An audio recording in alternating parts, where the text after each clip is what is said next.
हम तुझसे पूछिला छोटा की नदिया यारे कैसन हवे ससुरु तोहार रे लालनावा। अरे कैसन हवे ससुरु तोहार रे लालनावा। हमरो जे ससुर भाभी बनावा के सियारा यारे होते राती हुआ हुआ करे रे लालनावा। अरे होते रतिया हुआ हुआ करे रे लालनावा। हम तुझसे पूछिला छोटा की नदिया यारे कैसन हवे भसुरु तोहार रे लालनावा। अरे कैसन हवे भसुरु तोहार रे लालनावा।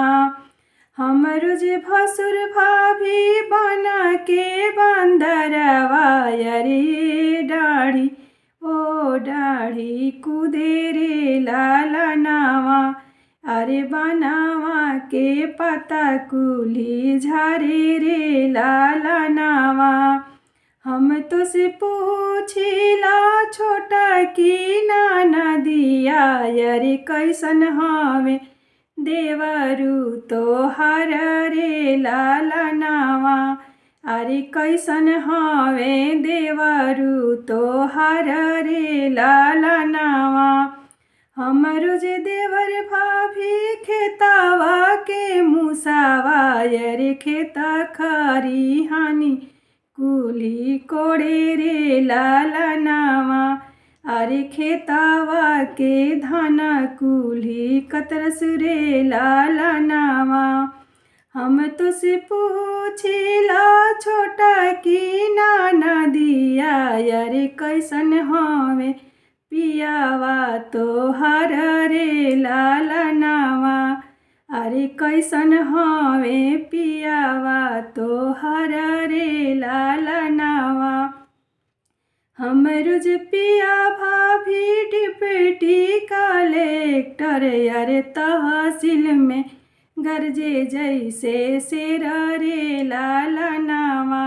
अरे तहसील में गरजे जैसे शेर रे लालनावा। हम तुझसे पूछिला छोटा की नदिया यारे कैसन हई ननदा तोहार रे लालनावा।